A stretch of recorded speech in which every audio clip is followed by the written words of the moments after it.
All right, Mama, here we go. Cheers. Cheers. You've got wine. I've got my 18-year Glenlivet, thanks to your cousins, Matt and Karen, as a birthday present. Yeah. I'm a man. I'm 40. You are. It's official. Congratulations. So things are about to get a little intense in here. And do you know how I know that? Because I'm fired up. Because you are fired up. You've been talking about this for multiple days now. And you brought notes with you. Which is did. New. Well, I didn't want to miss any. Okay. Jump right into it. What are we discussing? Okay. Well, we're discussing why I hate Disney. Wow. I know. Well, I don't hate all of Disney, but I hate a lot about it. And so I've been talking about it because the kids, well, our older kids, Nevaeh mostly, thinks that I am being a Karen for some of the stuff that I've been saying about Disney. So insulting. I know. It's because she doesn't have kids yet, so she doesn't see it in the same way. So what specifically is your issue with Disney? I think that what my major problem with Disney is that I feel like it preys upon a child's worst fear. And I just find that a little demented. So for videos that are geared towards children, why have their greatest fear realized? Because it creates a fear in them. It was Eli that brought it up. Their greatest fear being what? What is it you're referring to exactly? The loss of a parent or both parents. Okay, so there's a long-standing history of Disney with their animated films killing off the parents. There is literally no more dangerous occupation in the entire world than that of a Disney parent. Primarily the mothers, but not always. They off the fathers too. Okay, yeah. So it's an ongoing theme. This has been going Right. on for decades. Why do you think that is?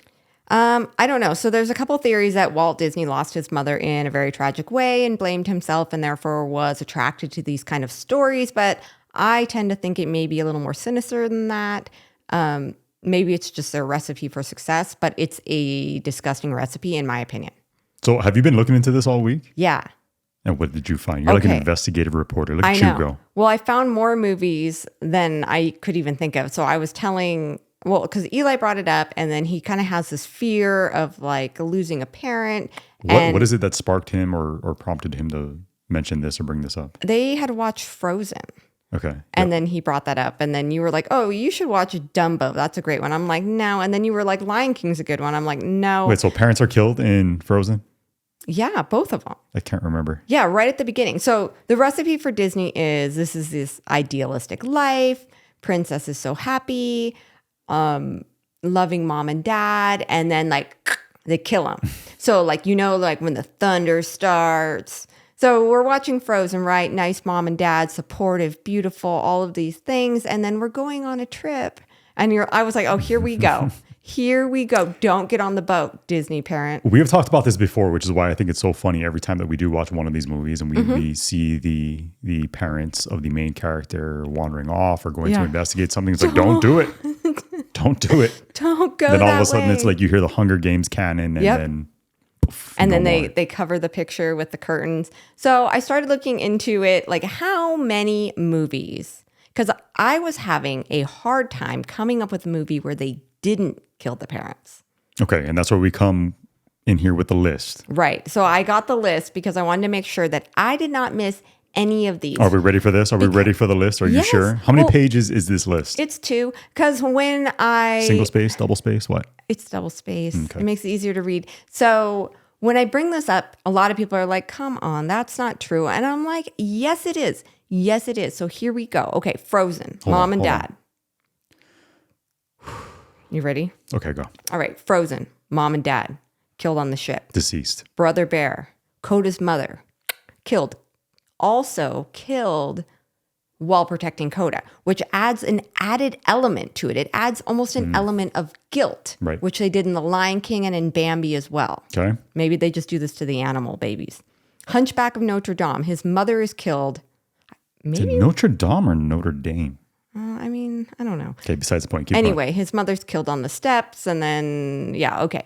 Princess and the Frog, her loving, supportive father who's helping her with a restaurant, they had to kill him off. They had to kill him. Oh, yeah. Dad, dead. That's why she's trying to make the restaurant and everything without her father. Oh, you're right. Okay. Yeah, Lilo and Stitch. Mom and Dad. That's a tragic one. She has a little picture of the happy family. Let me say, I do love Lilo and Stitch, and I love Moana. I already know you have Moana probably included on there, correct? Okay, And so you have separate issues with Moana.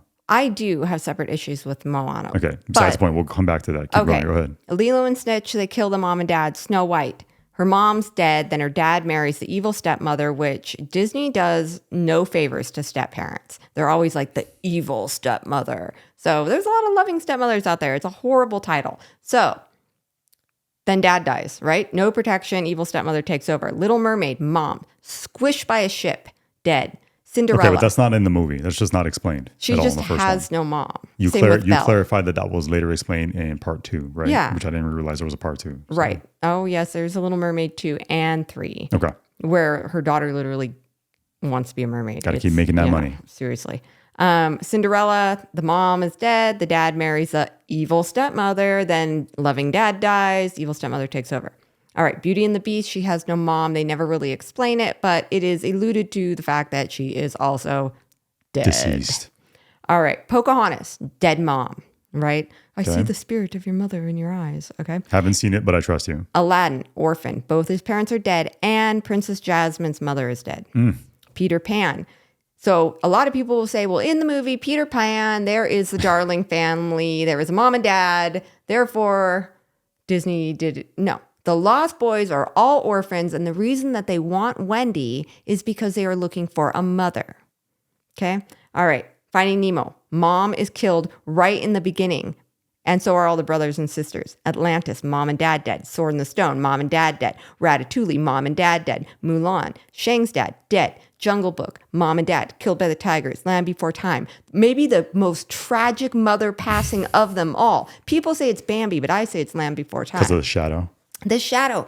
He's so sad and he's all alone right after his mom dies, and he sees his own shadow, but it's big on the rock. And mother, and he runs up to her and he's licking the stone, and he realizes that it's his own shadow. And then that voice over the movie that's like, and this is the first time that Littlefoot realized he was indeed alone. It's a great movie, though. What the hell, Disney? Okay. No, it's so sick.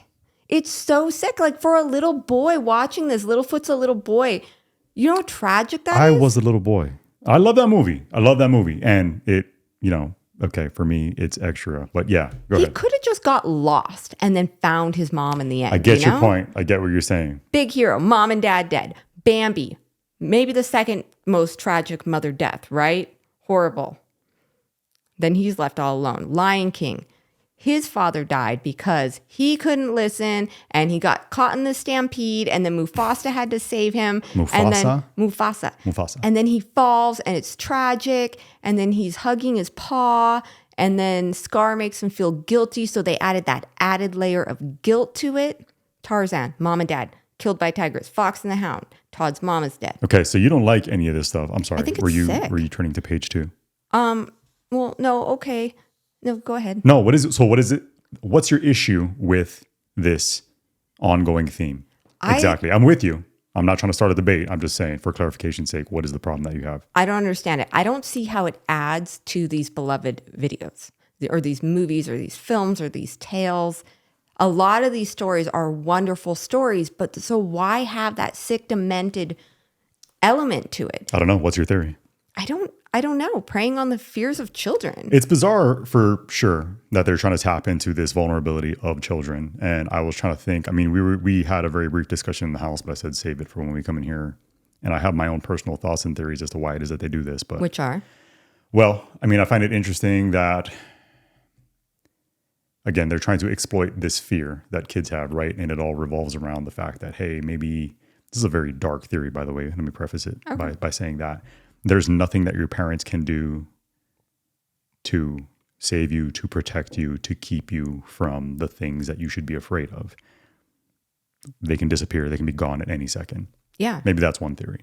A more lighthearted theory I have is that it's just, it's a tragedy that has a tendency to kind of burn memories into your brain. Think about how vivid some of the memories that you have are revolving around some of these movies. And maybe that stems from the fact that they did exploit that vulnerability in you as a child. I don't know. Some of my favorite movies were comedies and love stories and happy stories. I don't see why it has like what? To What's have a good this example element. of a storyline from a movie, especially an animated movie from when we were kids, where they didn't try to tie in some kind of a I don't know, Winnie the Pooh, which is strangely also Disney, Yeah, but I it love Winnie the wasn't one of the Disney annual big releases. There's nothing weird about Winnie the Pooh. Oh. Christopher Robin. I Where are mean, his parents at? So people actually claim that each of this is a really weird thing on Winnie the Pooh. They claim that each of those stuffed animals is an element of Christopher Robin's Like imagination. not even his imagination, but his being. So he has the really hyper tiger. So different aspects of himself. Yeah, he's got depression, which is Eeyore. He's got, I don't know what Winnie the Pooh is. Yeah, because they all have different personality traits. So yeah, that's a really interesting one. Piglet's very nervous and not sure of himself. So it's like elements of Christopher Robin's inner workings, and that's why he assigned them to his animals. So you have no theory as to why it is. Maybe just Disney found a winning formula decades and decades ago, and because of that, they decided to stick with it. Like, what was the first movie that Disney came up with where they tragically killed the parents? Probably Snow White. What year did Snow White come out? 1937. 30s? Wow. I think that was Disney's first princess. And that's what I'm saying, though. Maybe it just did so well, and they saw the way that kids responded to it, which for the most part is favorable. I mean, like everybody thinks of these movies fondly, for the most part, unless you delve into it and really go over the details of it with a fine-tooth comb. Okay, so I have a theory too, but mine is equally as like dark, I guess. So my theory is that Disney likes to attack the parental-child relationship. So whether they are killing the parents or the child is being forcefully separated or kidnapped, which is another theme. In Tangled, she has a mom and dad, but she's kidnapped. Dumbo, there's no dad, but he's dropped off by the stork. So apparently. Well, Moana, your recap of Moana, I thought was really interesting from a weird perspective, for sure, but still interesting nonetheless. Yeah. So Moana has a mom and dad as well, but they weren't that close to her, or not as close to her as her grandmother. So they had to kill her. So they kill the grandmother off, right? So they don't kill. She passes away from like old age, correct? But they still killed her off. And she's reincarnated as a manta ray that comes and visits her on her journeys. Not even realistic. Sleeping Beauty has a mom and dad, but forced separation when she's a little infant. She doesn't even get to return to them until she's 18 years old. Again, Tangled, mom and dad, but she's kidnapped. Dumbo has his loving mother, but he's forced separated from her through the entire movie. It's about him missing his mother. That's the premise of the movie. Peter Pan, they have the Darling family. They have a mom and dad, but all the Lost Boys don't. So 101 Dalmatians has a mom and dad, Pongo, and I forgot the girl dog's name. But what happens to the puppies? They're separated. They are kidnapped. Yeah. And then the only movie that was a big annual release that has a mom and dad, but they're not actually even really in the movie, except for their feet, is Alice in Wonderland. It is the only one. But Alice in Wonderland has its own issues, right? Alice in Wonderland. Not issues, just speculative quirks, I'd say. It is an acid trip of a movie. Yeah, it's a very psychedelic experience, some say. I wouldn't know, but others have, classified it as such. Chasing the white rabbit around, eating the cookie that causes, eating edibles, the smoking cat. The cat that smokes the weed. Like the whole thing hookah. It's hookah. So, I mean, I think even when they don't kill off a parent, Disney will attack that parent-child relationship. Now, not always, but in most cases. That's what I'm saying. What are the exceptions? Because I can't think of any off the top of my head. Where they don't attack a parent? Well, I can't think of any. There's actually no movie where the surviving, where there isn't a parent killed or the relationship isn't strained in some way through kidnapping or forced separation, or a lot of times it's the girls that are at the throats of their dads, basically. Like Moana. Again. So let's go over your recap of that movie again from your perspective. Okay, so with Moana, which I do think is a lovely movie for the most part, but the theme of a lot of these strong girl boss Disney princesses is that they disobey their fathers. And this is somehow encouraged through Disney because the girls, like the father always has good intentions, but he's always wrong. And the girl has to step up and she has to do her, and she goes on to be the hero in the film. And in the end, dad was wrong. The disobedient, deceitful daughter comes out the hero, and the father sees the error of his ways. So we're talking Moana, we're talking Little Mermaid off the top of my head. Sure. What else?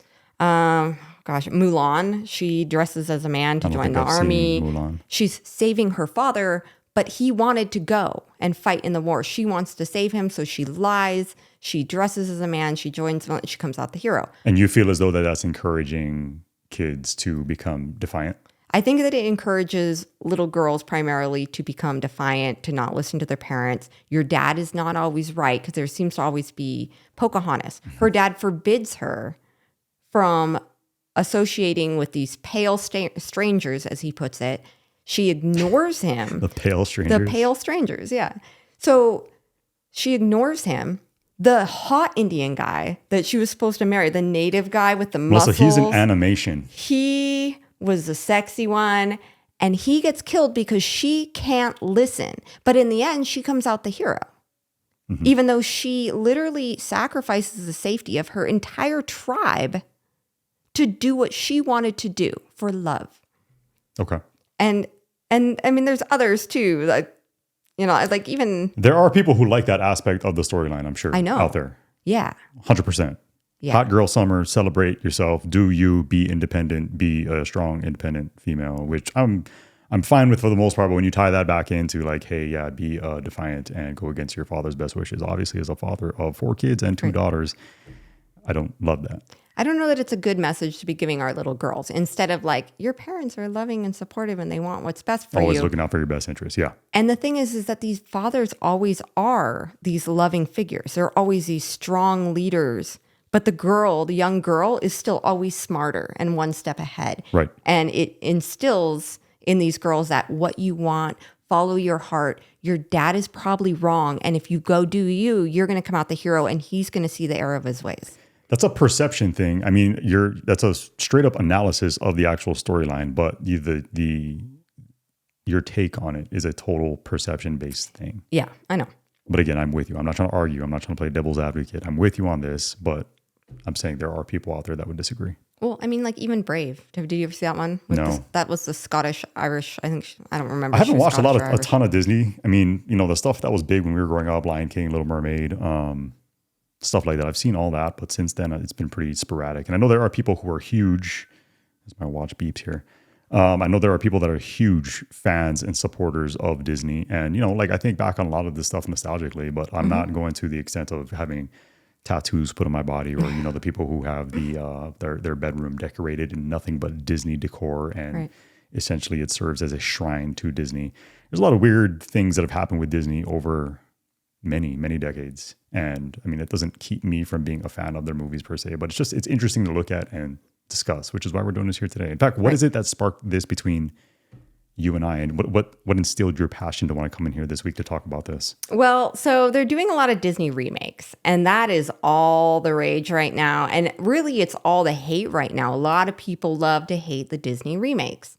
And so there's all kinds of different complaints, like they're changing the stories, they're replacing the nationalities of the actresses, the or the ethnicities, actors, changing it up. Yeah, that's been a huge topic of debate recently. That's been a huge topic of debate. It is causing a lot of the movies to bomb, but that is not my complaint with the movies. I really do not care about what color any of the princesses are, or the princes, or whatever. I don't really like that they did take some of the more beloved stories and then change the story. Such as? Hit me with it. So, I mean, a lot of them are trying to take away the damsel in distress, the prince and the princess and the love story. So Snow White is the latest beloved German folklore fable under attack. It originally was released in 1937. They have now...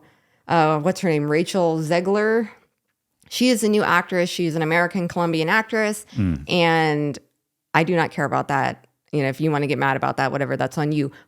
But they changed the story. It's not the same story. Snow White was a wonderful princess. Of all the princesses, Snow White was maybe the most lovable of them all. She was sweet. She was caring. She took care of the little 7 men. She read them stories. She baked pies. She was the ultimate cottagecore, right? She was cottagecore before cottagecore was Instagram. I don't know what cottagecore is, but It's where the women dress up in the fluffy dresses or like princesses, and they're like in the forest. Like, I live in this tool shed in my parents' yard. I think I know some YouTube channels like that. Okay. Yeah, that's cottagecore. Gotcha. But Snow White was like, she was cottagecore. She baked pies. She sang to the birds. The deer liked her, and she was in love with this prince, or this idea of a prince. And she's singing over the well that she wants her true love to come find her. And he's like, ooh, he happened to be like in the forest, right? And he's like staring at her. So now this actress. Wait, did you say he's staring at her? Well, he's like in the forest. Like a creeper? Don't attack that's the weird. Snow White movie. Well, that's weird. Anyway, so Rachel Zegler, who is the actress playing Snow White, also thought it was weird. She's literally calling the original prince a stalker. Yeah.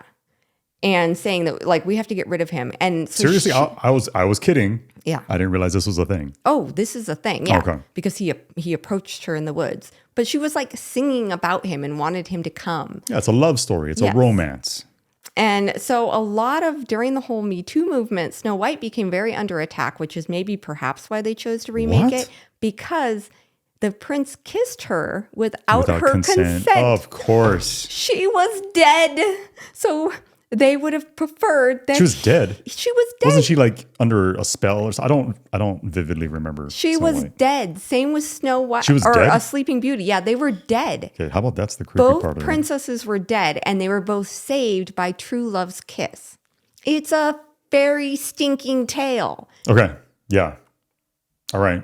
Okay. So apparently it's upsetting that these princesses were kissed on the mouth without consent when they are dead to save their lives. So is this how we feel about CPR? Like, how far do we want to take this? There was no pervy aspect to it. If you've made it this far into this podcast episode, you may be realizing that at this point, there haven't been any ad breaks, meaning that YouTube hasn't served up any commercials to you unexpectedly.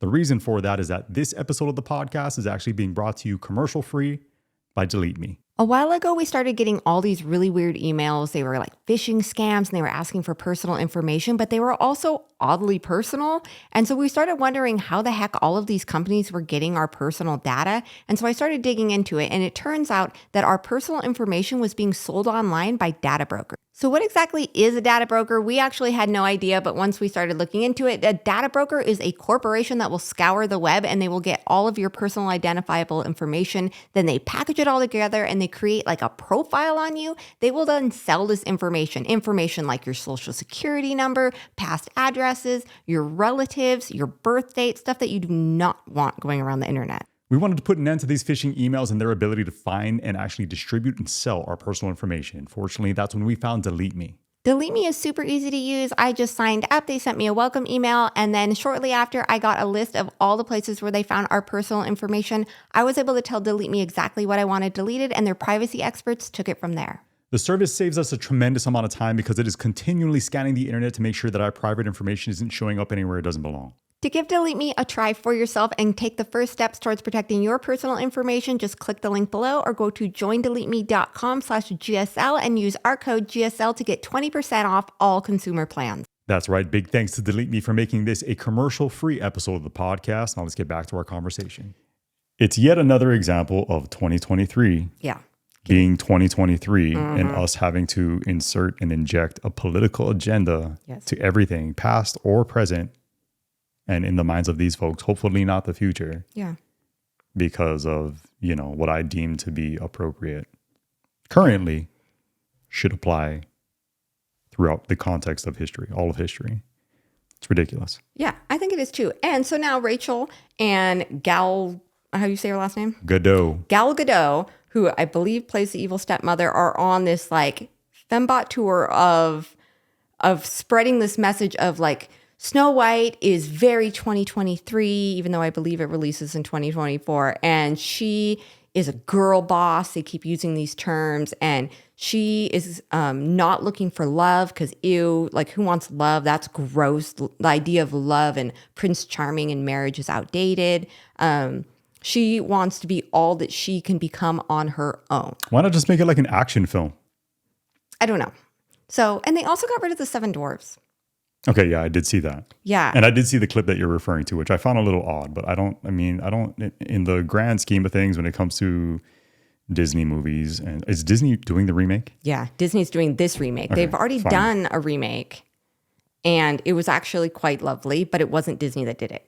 So that they're trying to eliminate the damsel in distress aspect of it.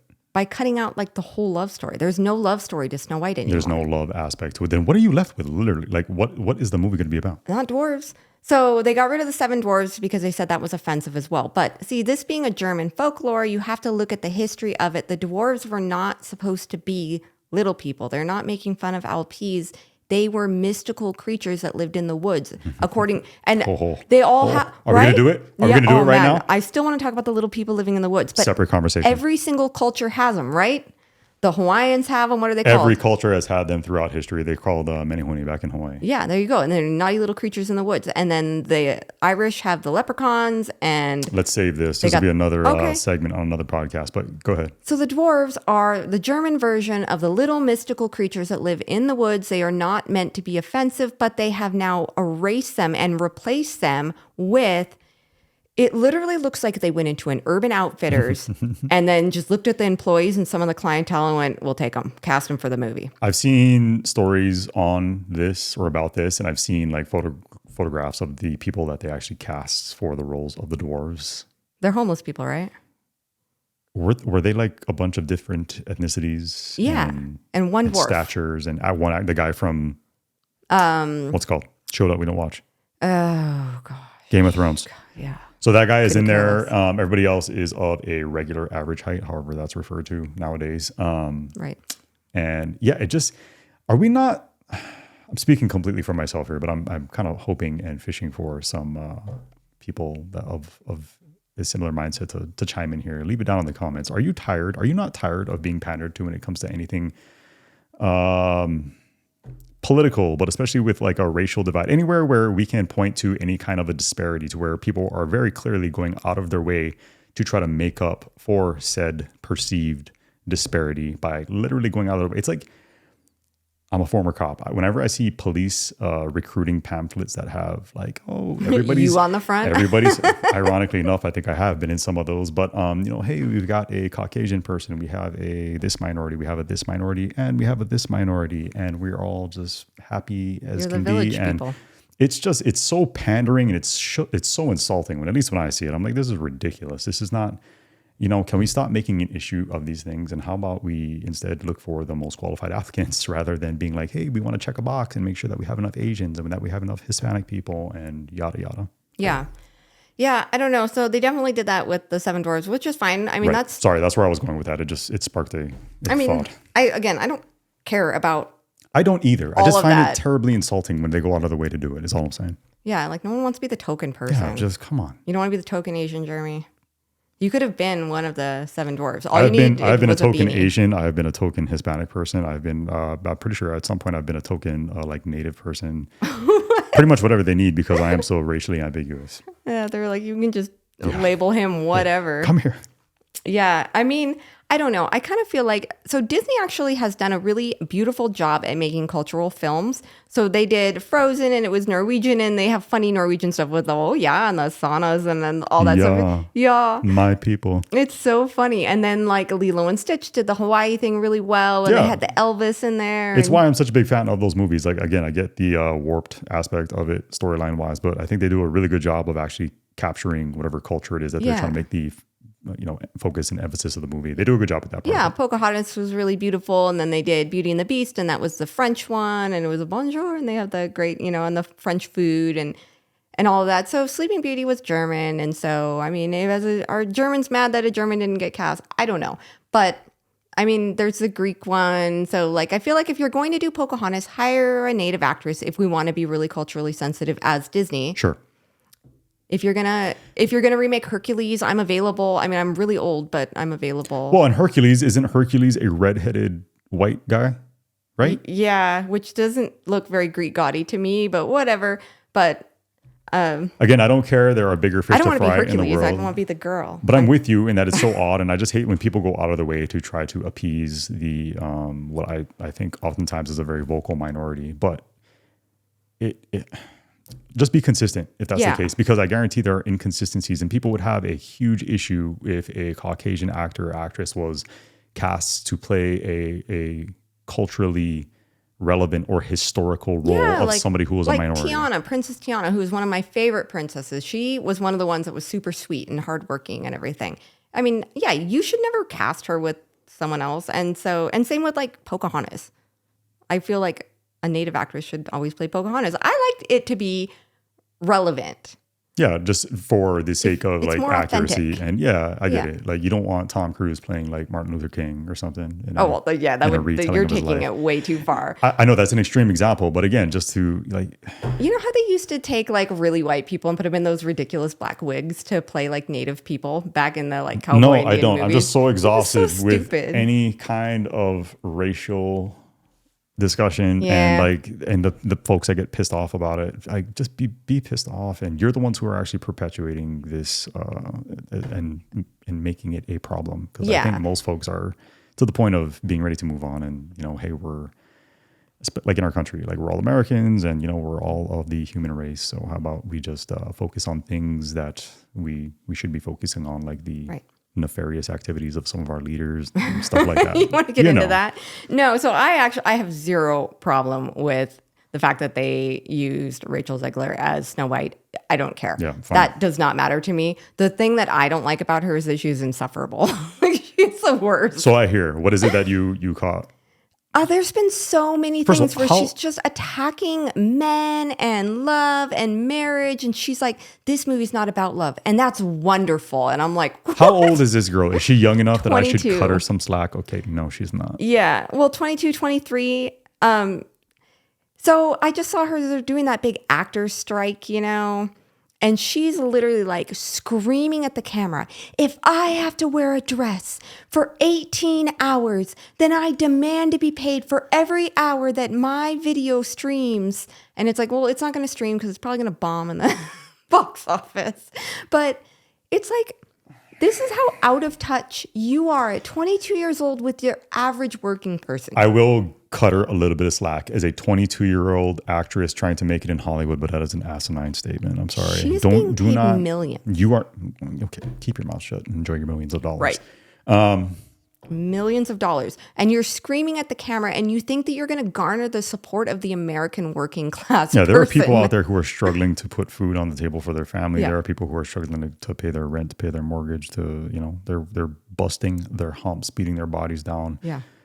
8, 10, 12, roofing, 16-hour days. Name it. Anything. I was a police officer. Yeah. And I made good money. I was very fortunate to make good money doing that. But you are in such a blessed, entitled position as a young person making millions of dollars to play pretend. Yeah. Knock it off. Yeah, I agree. Like, you're not garnering any support.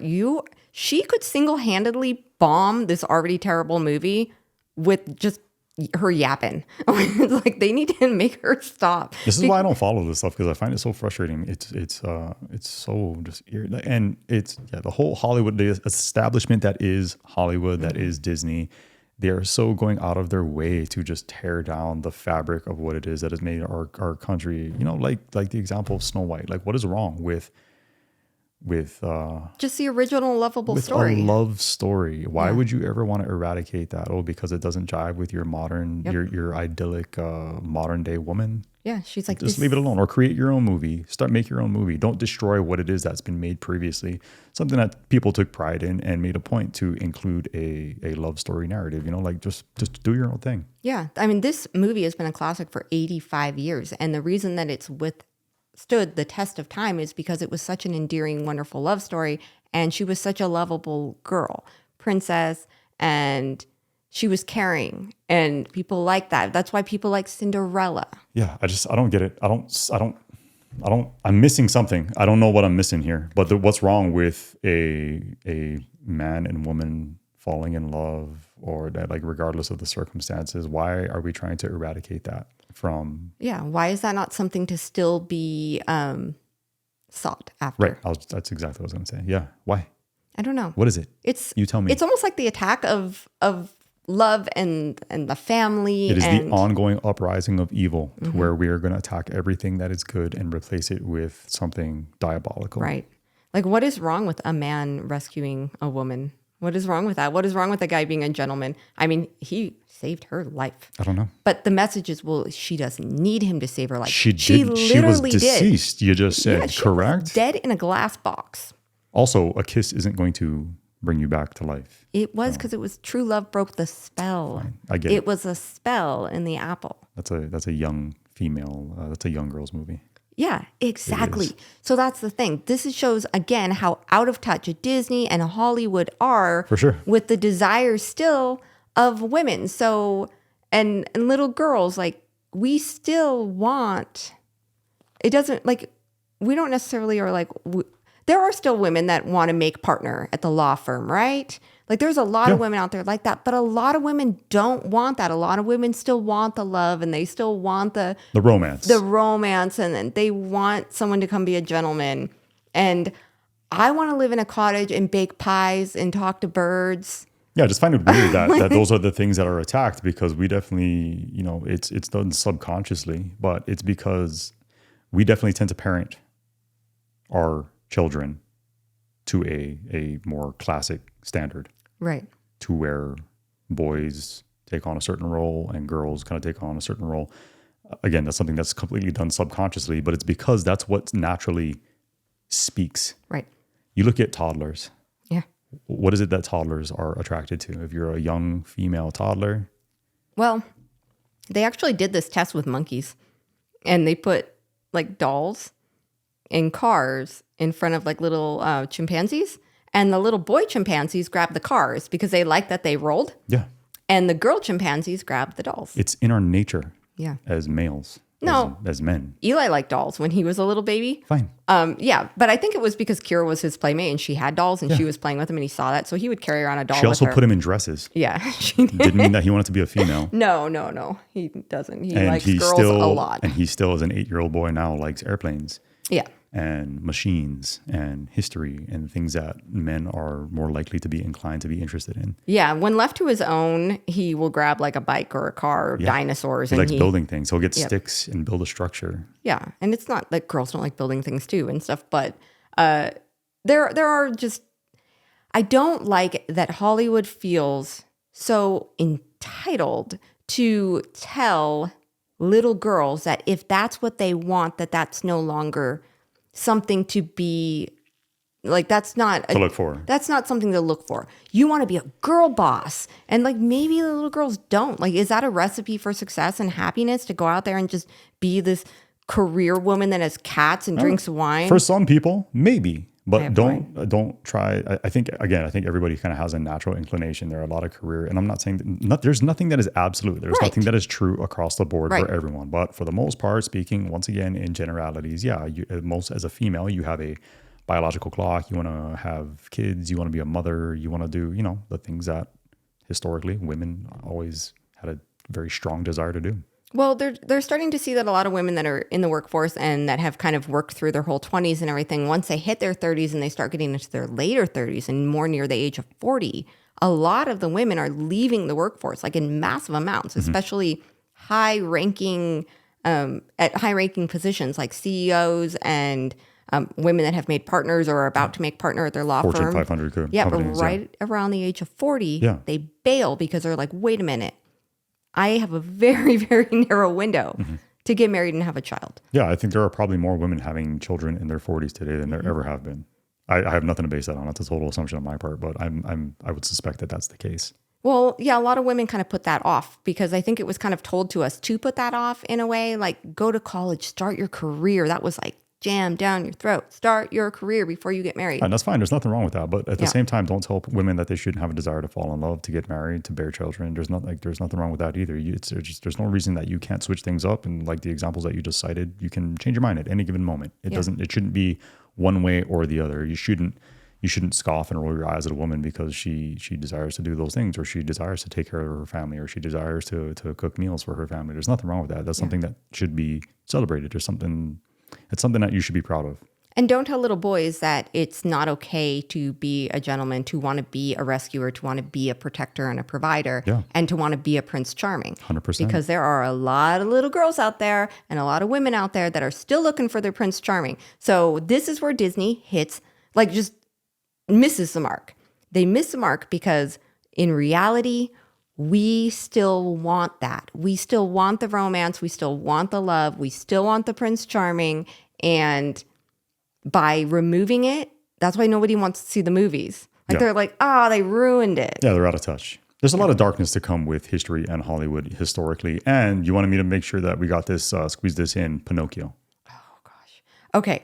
So, yeah. So back to back to Disney. So there's a lot that I really, really loved about some of the classic Disney tales, right? There's some really great ones. But then there was some really dark stuff in Disney's history. And so we were talking about Pinocchio. And Pinocchio is weird in different ways, but like Jiminy Cricket was a lovely character, like he was his conscience, you know. But then when he doesn't listen, he ends up at Pleasure Island. So there's this really dark part that I think a lot of people have forgotten about the movie Pinocchio. If you don't believe us, just literally go on YouTube and type in Pinocchio Pleasure Island and watch it. I mean, just watch how stinking creepy that scene is. It's bizarre. And again, what year are we talking about? 40s? Oh, man. Pinocchio? I don't know when Pinocchio came out. 40s, 50s, 30s, maybe? It was an old one. It's an old one. And so obviously this gets tied back into where everyone goes, Okay. Pleasure Island where the little boy... Okay, go ahead. So there's a fox and a cat that are luring these little boys. And so this big, fat, old guy is like, come here. And he's whispering to the fox, but the audience doesn't get to know what he says. We still don't know what he says. You see the reaction. But you see the reaction like, oh. And then he says, basically go out and find me little boys and any prospects you have, bring to me and I will pay you big money. And then they're like, well, what are you going to do with these little boys? And he's like, I'm going to take them to Pleasure Island. And then the reaction of the fox and the cat are like, Pleasure Island. Pleasure Island. But that's against the law. What if they find out? And he says they never find out because they go there, little boys, but they don't come back, little boys. So, like, how creepy is that? And then extremely creepy. He's paying these foxes to steal. And again, if you're talking to 30s, 40s, or 50s, nobody's making much of that. Nobody's thinking anything of it. But nobody knows fast much forward about. to 20, whatever year it was that Epstein's Island was exposed, and you tie it back into that. It's like, how long have things like this been going on?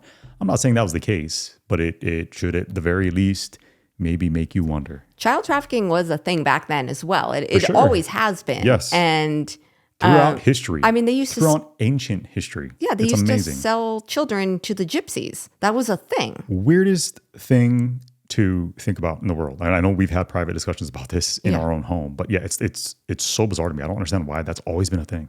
Yeah, and so Disney definitely touched on that with the whole Pinocchio thing. So, like, sorry, my coaster keeps sticking to the bottom of my glass. That's why that keeps happening. So, yeah, so the creepy old man, like when they're worried about the law finding out, he says, no, there's no risk. They never come back as boys. And then he laughs like, ha, ha, ha, like all evil, you know, how Disney like. And then it says, any good prospects you have, bring them to me and I will pay you well. So then the whole concept at Pleasure Island is the boys come and that's where they are corrupted. So they are given a house to destroy. They are given candy. They are given beer. They are given cigarettes. There's gambling. There's all of these things. So there's no rules. There's no rules. And then it looks very attractive when they first arrive. But then as they become more and more and more corrupted, they start to turn into donkeys. They grow ears and a tail. And then to test if they're ready to sell and board the ships to be sold, they have to be like full donkeys and only like, ee-aw, and all this stuff. So like there's one little boy and he's confirmed. Like, that's a donkey noise. Yeah. Confirmed. And then he's like, what's your name? And then he's like, my name's like, I don't know. The little boy has a name. And he's like, this one can still talk. He's not ready yet. And he throws him back into Pleasure Island to become more corrupted. And so by the time the little boys become fully corrupted, they turn into donkeys and they're ready to sell. So I just found that to be like the creepiest, literally the creepiest Disney. And I mean, this is like Princess and the Frog had like the creepy voodoo, song and everything. There's some creepy stuff in dark Disney. arts. Yeah. And I guess as a viewer, like it's kind of interesting. You don't think much of it. Like it's just, hey, and you can get away with a lot when something is animated. Right. If you had real life human beings like acting this out on film, it would come across a lot differently. But because they're drawings in motion, you become kind of dismissive of it, which is really interesting. That the fact that that's the medium that they chose to use to try to appeal to kids and to insert these storylines is really odd. Or maybe it's just me. I don't know. Well, and it was supposed to be used as like a warning against certain behaviors or like this is what will happen to you. But it's just an odd thing to inject into a child's movie. And I don't think people did recognize it at all for what it was then. But if you were to put that in a movie now, I think everyone would be like, they would think of like the Sound of Freedom movie and stuff. They would recognize it as a child trafficking reference. Yeah. Yeah. Yeah. Super interesting stuff. What else did you have on there? Anything? I mean, no, not, well. You just wanted to come in here and rant about Disney for like an hour. Well, it's funny because my dad had like a major problem with a lot of Disney growing up. And Little Mermaid was like super popular when I was little. And we loved her. And my dad was like, she's a brat. And we're like, what? No, Ariel's not a brat. He's like, she's the worst. And now that I'm a parent and I watch it from a parental, like. So explain, because now you're with him, you see it, you get it. Explain why. So I'm in agreement that Ariel is like 100% the worst princess that Disney has made. Break it down for us. Okay. So if Ariel was a person, I would not let our kids hang out with her. She's a bad influence. She's a drawing. Yeah. Well, I'm just saying, if she was a person and had the legs and was like real, then no, she would not be allowed at our house. So Ariel is literally the most selfish depiction of a Disney princess from the very beginning. So at the very start of the film, there's a big concert and her dad's all excited and the sisters and they've been practicing. The whole kingdom arrives. And where is Ariel when her big seashell pops up?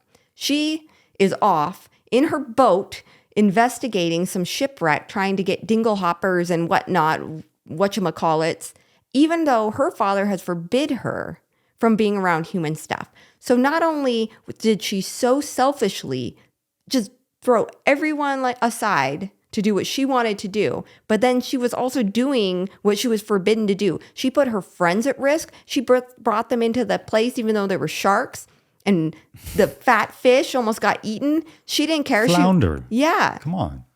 Yeah. He got stuck in the hole and she had to, so she endangers her friends. And then her father finds out about what she's been doing. And he goes in there and he breaks everything and he blows the face off the creepy statue. And then he feels bad. He's like, oh, maybe I was too hard on her. And so then instead of just trying to see eye to eye with her father, she doubles down. And then she goes to the sea witch and decides, I'm going to become a person. Ursula. Yeah. So then she decides, I'm going to endanger the entire ocean.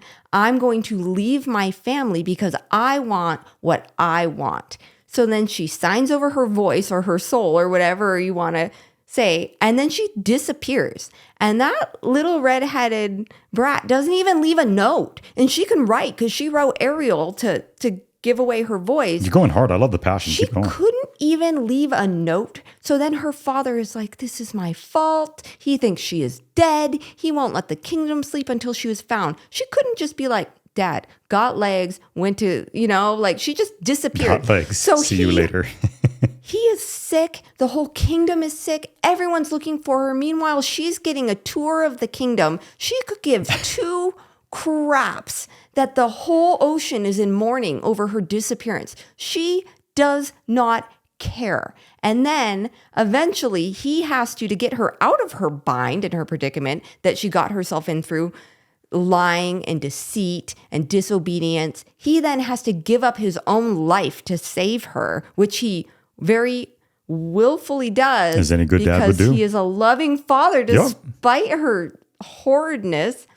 And then in the end, she comes out the hero. Does she get the guy? Yeah. She not only gets the guy, he grants her the legs, he gives her the sparkly dress, he makes her a rainbow and says he was wrong and she was right. Who does? The dad? The dad. It's like, it's the worst Disney princess. You know what I respected most about the dad? His muscles. He was jacked at like 70 years old. He was absolutely jacked. He was a wonderful father through the entire thing. That guy was on TRT. He was on something, growth hormone of some kind. There's no way that somebody at that age is cut and built like that. Yeah. So that's just how I feel. Finding Nemo? Finding Nemo, it's got its own That's issues. Pixar, right? Yeah, but Pixar Disney is owns Pixar? Disney. Yeah. And okay. So similar thing. They kill Nemo's mom. And Nemo, how does he get into all that trouble? That's what I'm saying. Same thing, right?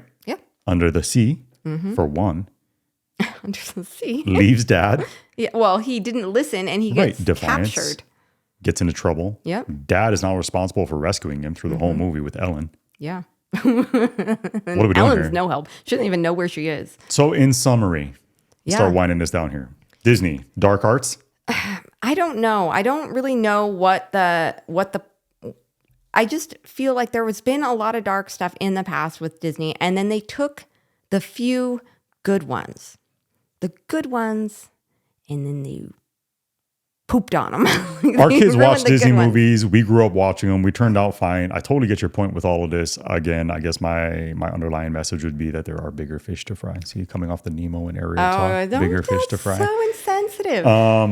Yeah, but I get your point, and I think it is weird, especially when you're trying to appeal to kids. You should tread carefully, right? And rather than trying to instill all of these things that one could argue are a little distorted and maybe not good for kids. I don't really feel there's bigger fish to fry in this situation. I'm going to disagree with you there, because I think that when your target audience is a bunch of kids with young developing minds, the messages that you put into their brains, the heroes that you give them, the people that you give them to look up to, whether they're animated or not, that subliminal messaging seeks into who they are.